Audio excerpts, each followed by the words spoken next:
Welcome to this demonstration video from Imago, the student software company at the University of Manchester. My name is Sam and I'm one of several project assistants at the company. In this video, I would like to talk to you once again about our Cohere project. The Cohere project is now made up of a smaller team consisting of 3 project assistants, as well as myself. These are Nadine and Leo. We are also once again joined by our industry expert and volunteer team leader Carl, our academic lead Suzanne, and our client Mandy. In this video, I'd like to talk to you about what we did in the last project and what has changed between that project and this new project.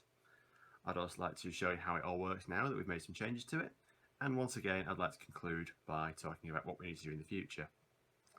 But first, I'd like to talk to you a little bit how everything has been working at the company over the past month. So to make all the changes required, we have only had 1 month to do this throughout May, all on 31-hour contracts. And this time is made up with our weekly meetings with our client Mandy, and also lots of individual programming, paired programming and mob programming. As you may remember from the previous video, the Cohere project is designed to be a tool to visualise learning. So a student will complete an activity that is related to their learning, and then they will make a post on a social media app about that activity, and then Cohere then detects those and pulls tags from that post, which means that we can then begin to relate different activities together and see how that links to learning. And then the idea of Cohere is that it displays these in a nice tidy format that's clear to the user about how things are linked. And the new project follows on from this, only this time we're using a new app. So previously we used Yammer, and now we are using an app called Glide. Glide is designed to create mobile apps, and it stores data in Google spreadsheets that has been uploaded to it. And this presented a new challenge for us because we now had to find a way to pull the tags data from Google spreadsheets instead of Yammer. Also, it displayed a challenge in that we need to make the data able to be viewed on a mobile app. In the old version, the front-end client view is only available on desktop applications.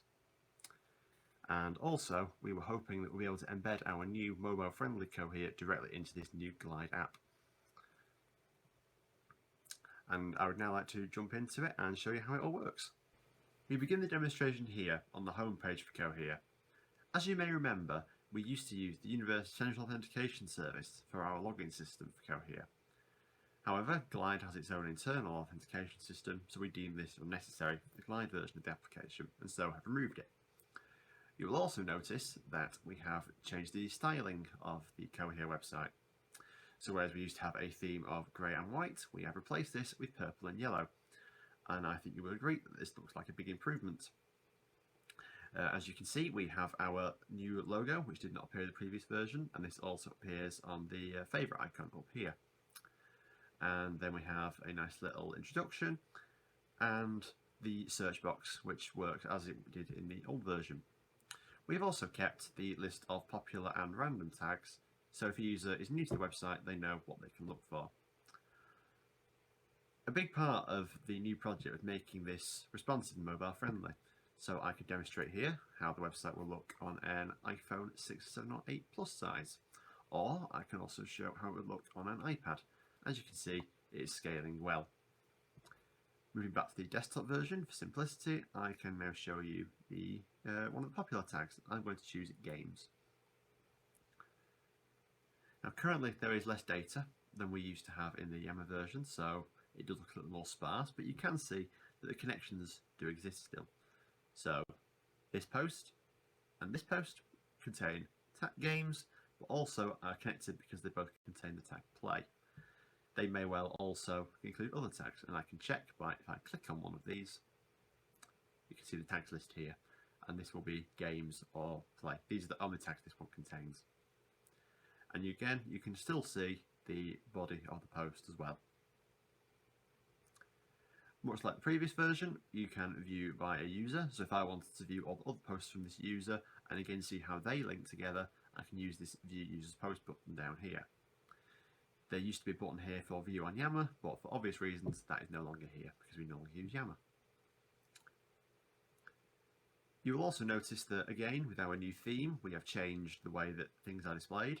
So whereas this used to be a little grey box in the corner here, we've gone for this bar along the top, and you'll see if I do the same on the mobile versions, that this stays as well.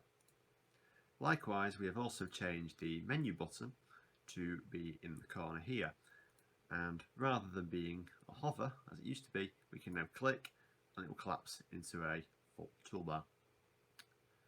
And I can show that again on the other versions as well. These buttons represent the home page, the settings and the statistics. There did used to be on the Yammer version an option to view a user's profile in Yammer, but again this has been removed. It is, however, still possible to click on a link between two things, and again we can now see tags that contain games or play. If I now click the menu button, I have an option to go to tag, and I can choose if I want to do games or play. So if I do games, I'm now back to where I was at the start. The statistics option remains unchanged. In the settings window, these again remain unchanged. I can change the connection colour if we want to use a root node, which I will demonstrate, and then do we want to show posts that contain just one tag that we specified, or must that the node contain every tag we specified to be shown?